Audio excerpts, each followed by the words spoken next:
نحمدہ و نصلی و نسلم علی رسول کریم۔ ناظرین و سامعین، السلام علیکم ورحمۃ اللہ وبرکاتہ۔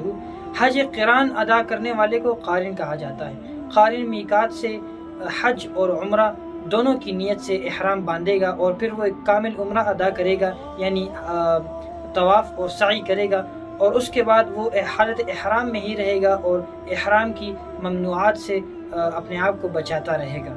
حج کی نیت: اللہم انی ارید الحج فیسرہ لی وتقبلہ منی واعنی علیہ وبارک لی فیہ، نویت الحج واحرمت بہ للہ تعالی۔ اے اللہ، میں حج کی نیت کرتا ہوں، پس اس کو میرے لیے آسان کر دے اور مجھ سے قبول کر لے، اور اس میں میری مدد فرما اور اس میں میرے لیے برکت ڈال۔ نیت کی میں نے حج کی اور احرام باندھا اس کے ساتھ اللہ تعالیٰ کے لیے۔ اس کے بعد قدر بلند آواز کے ساتھ تلبیہ 3 بار دہرائیں۔ تلبیہ: لبیک اللہم لبیک، لبیک لا شریک لک لبیک، ان الحمد والنعمت لک والملک لا شریک لک۔ حاضر ہوں، اے اللہ میں حاضر ہوں، میں حاضر ہوں، تیرا کوئی شریک نہیں، میں حاضر ہوں، بے شک حمد تیرے ہی لائق ہے، ساری نعمتیں تیری ہی دی ہوئی ہیں، بادشاہی تیری ہی ہے اور تیرا کوئی شریک نہیں۔ 8 ذی الحج کی صبح کو فجر کے نماز کے بعد مینا کی طرف روانگی ہوتی ہے۔ مینا کی جانب روانگی رات کو بھی کسی وقت ہو سکتی ہے۔ اس سفر میں کثرت کے ساتھ تلبیہ پڑھتے رہیں۔ اس وقت اللہ تعالیٰ کو آپ کے یہ کلمات بہت پسند ہیں۔ ساتھ میں درود شریف اور استغفار کا بھی ورد کرتے رہیں۔ جب مینا میں پہنچ جائے تو وہاں پر 8 ذی الحج کی ظہر، عصر، مغرب اور عشاء کی یہ 4 نمازیں اور 9 ذی الحج کی فجر کی نماز، یعنی یہ 5 نمازیں مینا میں ادا کرنا مناسک حج میں شامل ہے۔ حضور علیہ الصلوۃ والسلام نے بھی یہ 5 نمازیں مینا میں ادا کی۔ جب مینا میں ہو تو یہ دعا پڑھتے رہیں: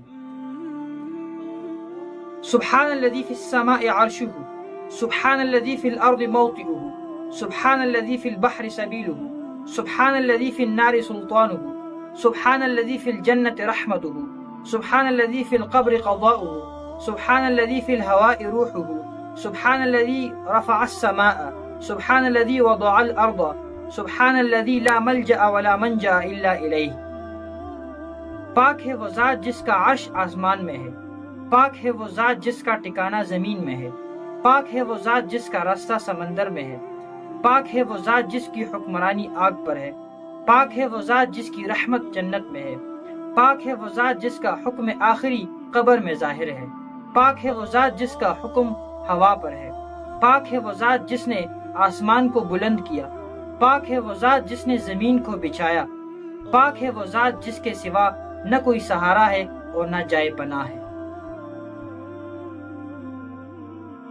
فجر کی نماز مینا میں ادا کرنے کے بعد سورج نکلے تو عرفات جانا اولا ہے، کیونکہ رسول اللہ صلی اللہ علیہ وسلم بھی بعد فجر کی نماز تشریف لے گئے تھے۔ آج یوم عرفہ ہے، آج مغفرت کا دن ہے۔ مسئلہ کی روح سے 9 ذی الحج کے دوپہر سے لے کر 10 ذی الحج کے صبح صادق تک میدان عرفات میں کچھ دیر قیام کرنا حج کا رکن اعظم ہے، جس کے بغیر حج مکمل نہیں ہوتا۔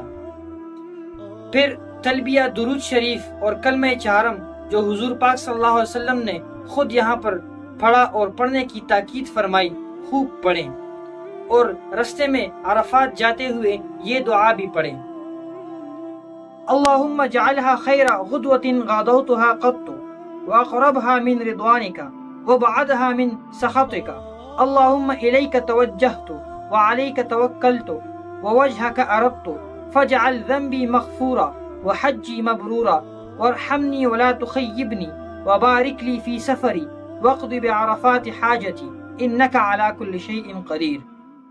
اے اللہ، میری تمام صبحوں سے اس صبح کو بہترین کر دے، اپنی رضامندی سے زیادہ قریب کر دے اور اپنے غصے سے زیادہ دور کر دے۔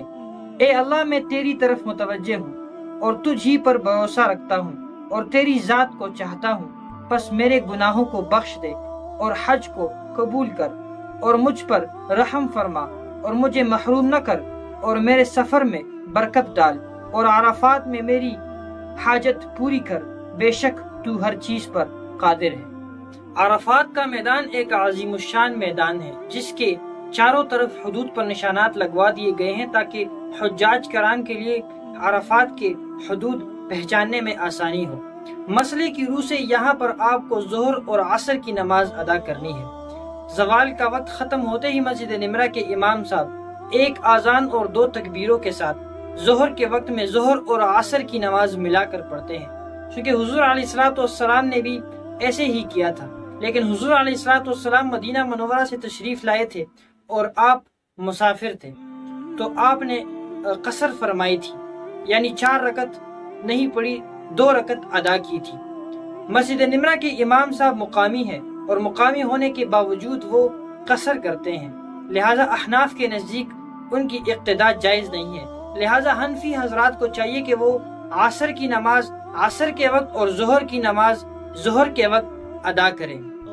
وقوف عرفات کا وقت عرفہ کے دن یعنی 9 ذی الحج کو زوال آفتاب سے شروع ہوتا ہے۔ ممکن ہو تو قبلہ رخ کھڑے ہو کر وقوف کیجیے، جتنی دیر کھڑے رہنے کی طاقت ہے کھڑے رہیے۔ عرفات کے وقوف میں لیٹنا بھی جائز ہے، بیٹھنا بھی جائز ہے۔ یہ وقت دعاؤں، استغفار اور مناجات کا وقت ہے، ان کی قبولیت کا وقت ہے، لہذا جو بھی دعا کریں دل سے کریں۔ اب مغرب کا وقت ہو گیا ہے اور عرفات سے کوچ کا حکم ہے۔ آج زندگی میں پہلی مرتبہ مغرب کی نماز مغرب کے وقت نہ ادا کرنے کا حکم ہے اور مزدلفہ جانے کا حکم ہے۔ قرآن مجید میں اللہ تعالیٰ ارشاد فرماتا ہے فَإِذَا أَفَضْتُم مِّنْ عَرَفَاتٍ فَاذْكُرُوا اللَّهَ عِندَ الْمَشْعَرِ الْحَرَامِ وَاذْكُرُوهُ كَمَا هَدَاكُمْ وَإِن كُنتُم مِّن قَبْلِهِ لَمِنَ الضَّالِّينَ۔ پھر جب عرفات سے چلو تو مشعر حرام مزدلفہ کے پاس ٹھہر کر اللہ کو یاد کرو اور اس طرح یاد کرو جس کی ہدایت اس نے تمہیں دی ہے، ورنہ اس سے پہلے تو تم لوگ بھٹکے ہوئے تھے۔ جب آفتاب غروب ہو جائے تو عرفات سے مزدلفہ کی جانب روانہ ہو جائے۔ منی اور عرفات کے درمیان مشرق کی جانب حدود حرم میں داخل 3 میل کا ایک میدان ہے جسے مزدلفہ کہتے ہیں۔ اس میں آخری حد میں ایک پہاڑ ہے جسے مشعر حرام کہتے ہیں۔ رستے میں جاتے ہوئے تلبیہ، درود شریف اور استغفار کی کثرت کریں۔ جب وہاں پہنچ جائے تو مشعر حرام کے آس پاس ٹہرنے کی کوشش کرے، کیونکہ حضور علیہ السلام بھی مشعر حرام کے پاس ٹھہرے تھے۔ لیکن اگر جگہ نہ ملے تو جہاں پر بھی مزدلفہ میں جگہ جہاں ملے وہاں ٹھہرے، وہ بہتر ہے۔ مزدلفہ آتے ہوئے مغرب کی نماز ادا نہ کریں، بلکہ جب عشاء کی نماز کا وقت ہو جائے تو مزدلفہ میں ایک ہی اقامت اور ایک ہی آذان کے ساتھ عشاء اور مغرب کی نماز اس طریقے سے ادا کرے کہ پہلے مغرب کے فرض پڑھے، اس کے بعد عشاء کے فرض پڑھے، اس کے بعد مغرب کی سنتیں اور اس کے بعد عشاء کی سنتیں اور اس کے بعد وتر ادا کریں۔ یہ رات مزدلفہ میں ہی گزارنی ہے۔ یہ رات شب قدر سے افضل ہے، اس میں انوار الہی کی بارش ہوتی ہے۔ بہتر ہے، افضل ہے کہ یہ رات جاگ کر گزاری جائے، مگر لیٹنا یا سونا جو ہے وہ منع نہیں ہے۔ رات ہی کو یہاں سے 70 کنکریاں میدان میں سے اٹھا لیں اور اپنے پاس ایک تیلی میں محفوظ کر لیں تاکہ منی میں پھر شیطان کو مارنے کے لیے وہ کام آئے۔ حج کے مشاغل کی وجہ سے عید الاضحیٰ کی نماز حاجیوں کو معاف کر دی گئی ہے، کیونکہ یہ دن بڑا مصروف دن ہے۔ اس دن کا پہلا واجب وقوف مزدلفہ ہے۔ فجر کی نماز کے بعد تھوڑی دیر ٹہرنا مزدلفہ میں واجب ہے، اور طلوع آفتاب سے چند منٹ پہلے وقوف کا وقت ختم ہو جاتا ہے۔ اگر کسی نے فجر کی نماز میں ہی وقوف کی نیت کر لی یا رستے چلتے چلتے ہی وقوف کی نیت کر لی اور ذکر و تسبیح و تحلیل کرتا رہا تو یہ واجب ادا ہو جائے گا، یا ان میں سے کچھ بھی نہ کیا، بس تھوڑی دیر وہ مزدلفہ میں ٹہرا تو اس کا یہ واجب جو ہے ادا ہو جائے گا۔ دوسرا واجب جمرہ عقبہ۔ 10 ذی الحج کا سورج طلوع ہوا اور اجالا پورے آسمان پر پھیلنے لگا تو حجاج کرام ایک بار پھر منی کی طرف روانہ ہوتے ہیں۔ آج بڑے شیطان کی رمی کرنی ہے، یعنی جمرہ عقبہ کو 7 کنکریاں مارنی ہے۔ جمرہ عقبہ سے کچھ فاصلے پر کھڑے ہو کر 7 کنکریاں مارنی ہے اور ہر ایک کنکری پر بسم اللہ اللہ اکبر پڑھنا ہے۔ جمرہ عقبہ کی رمی سے کچھ دیر پہلے تلبیہ کہنا بند ہو جاتا ہے۔ رمی کا مسنون وقت طلوع آفتاب سے لے کر زوال آفتاب تک ہے۔ زوال آفتاب سے لے کر غروب آفتاب تک بھی جائز ہے، اور غروب آفتاب کے بعد مکروہ ہے۔ البتہ بیماروں، ضعیف اور عورتوں کے لیے غروب آفتاب کے بعد بھی جائز ہے۔ چونکہ ہم حج قران کر رہے ہیں تو قربانی کرنا واجب ہے، لہٰذا ابھی ہم قربانی کریں گے اور اس کے بعد حلق یا قصر کریں گے۔ حلق یعنی پورے سر کے بال منڈوانا، اور قصر یعنی انگلی کے ایک پورے کے برابر بال کتروانا۔ اگر بال انگلی کے ایک پورے کے برابر نہیں ہے تو پھر پورے سر کے بال منڈوانے پڑیں گے، اور اس کے بعد احرام کھول دیں گے اور روزمرہ کا لباس پہن لیں گے۔ حج کے 3 فرائض ہیں: احرام باندھنا، عرفات کی حاضری اور طواف زیارت۔ پہلے 2 ادا ہو چکے ہیں، اس لیے احرام کی پابندیاں ختم ہو چکی ہیں، لیکن ایک پابندی بیوی کے متعلق جو پابندی ہے وہ برقرار ہے، جو طواف زیارت کے بعد ساقط ہوگی۔ 10 ذی الحج کا 5واں اور سب سے اہم کام طواف زیارت۔ طواف زیارت 10 ذی الحج کو احرام کھولنے، قربانی کرنے اور احرام کھولنے کے بعد ادا کیا جاتا ہے۔ اس کا افضل وقت جو ہے وہ 10 ذی الحج ہی ہے، لیکن 12 ذی الحج کے آفتاب کے غروب ہونے سے پہلے اگر ادا کر لیا جائے تو جائز ہے۔ یہ بھی حج کا ایک رکن ہے اور یہ ساقط نہیں ہوتا۔ اگر یہ تاخیر کا شکار ہو گیا، 12 ذی الحج کے بعد ہو گیا، تو پھر دم دینا جو ہے وہ پڑے گا۔ جب تک اس کو ادا نہیں کیا جاتا تو بیوی سے متعلق پابندیاں جو ہے وہ برقرار رہے گی۔ اب جب طواف زیارت ادا ہو گیا ہے تو بیوی کے متعلق پابندی ختم ہو گئی ہے۔ چونکہ ہم حج قران ادا کر رہے ہیں تو جو ہم نے سعی کی تھی وہ عمرے کی سعی تھی، اب حج کی سعی ادا کرنی جو ہے وہ ہم پہ واجب ہے، تو اب ہم حج کی سعی کریں گے۔ اس کے بعد آپ منا چلے جائیں۔ اب طواف زیارت کے بعد 2 رات اور 2 دن منا میں قیام کرنا ہے، یعنی 12 ذی الحج تک قیام کرنا منا میں یہ ضروری ہے، اور 13 ذی الحج کو اختیار ہے۔ حضور علیہ السلام 13 ذی الحج کو قیام فرمایا تھا، یعنی سنت ہے، افضل ہے، اگر قیام کریں تو افضل ہے، ورنہ تو 12 ذی الحج تک۔ اصل جس چیز کی اہمیت ہے وہ یہ ہے کہ 12 ذی الحج ہو یا 13 ذی الحج ہو، ہم نے اپنا وقت ذکر الہی میں گزارا یا ہم نے سیر و تفریح میں گزارا۔ اصل اہمیت اس چیز۔ اگر 10 تاریخ کو قربانی یا طواف زیارت نہیں کر سکے تو آج کر لیں۔ 11، 12 اور 13 کو مناسک کی اصطلاح میں ایام رمی کہتے ہیں، اور رمی ہی وہ عبادت ہے جس کے لیے منا میں قیام کرنا ان دنوں میں سنت موقدہ ہے اور بعض علماء کے نزدیک واجب ہے۔ 11 ذی الحج کو 3 جمروں کی رمی کرنی ہے۔ ظہر کی نماز ادا کرنے کے بعد رمی کے لیے نکل آئیں۔ آج رمی کا وقت زوال آفتاب سے لے کر غروب آفتاب تک ہے، بالکل اسی طرح جس طرح جمرہ عقبہ کی رمی کی تھی۔ جمرہ اولا سے تھوڑے فاصلے پر کھڑے ہو جائیں اور 7 کنکریاں ماریں اور ہر کنکری پر بسم اللہ اللہ اکبر پڑھیں۔ رمی کرنے کے بعد تھوڑا سا اپنی جگہ سے ہٹ جائیں اور قبلہ رخ ہو کر دعا کریں۔ اس کے بعد جمرہ وسطیٰ پر آئیں، اسی طرح 7 کنکریاں بسم اللہ اللہ اکبر پڑھتے ہوئے ہر ایک کنکری 7 کنکریاں مارے، اور اس کے بعد اسی طرح ہٹ کر قبلہ رخ ہو کر دعا مانگے۔ اس کے بعد جمرہ عقبہ پر آئیں اور اس کی رمی کریں، 7 کنکریاں مارے بسم اللہ اللہ اکبر کے ساتھ، لیکن اس کے بعد ٹھہرنا نہیں ہے، اس کے بعد سیدھا اپنے آرام گاہ پر چلے جانا ہے، کیونکہ حضور علیہ السلام نے بھی ایسے ہی کیا تھا۔ اگر آپ نے قربانی یا طواف زیارت 11 ذی الحج کو بھی نہیں کیا تو آج آپ کر سکتے ہیں۔ آج کا اہم کام تینوں جمرات کی رمی کرنی ہے، بالکل اسی طرح جس طرح ہم نے کل کی ہے، اور بالکل اسی طرح آج بھی رمی کا وقت جو ہے وہ زوال آفتاب سے لے کر غروب آفتاب تک ہے۔ غروب آفتاب کے بعد مکروہ ہے، اگر آپ ضعیف ہیں، عورتیں ہیں اور بچے ہیں اور ہجوم کی وجہ سے اس وقت نہیں کر سکتے تو آپ کے لیے غروب آفتاب کے بعد بھی ٹھیک ہے۔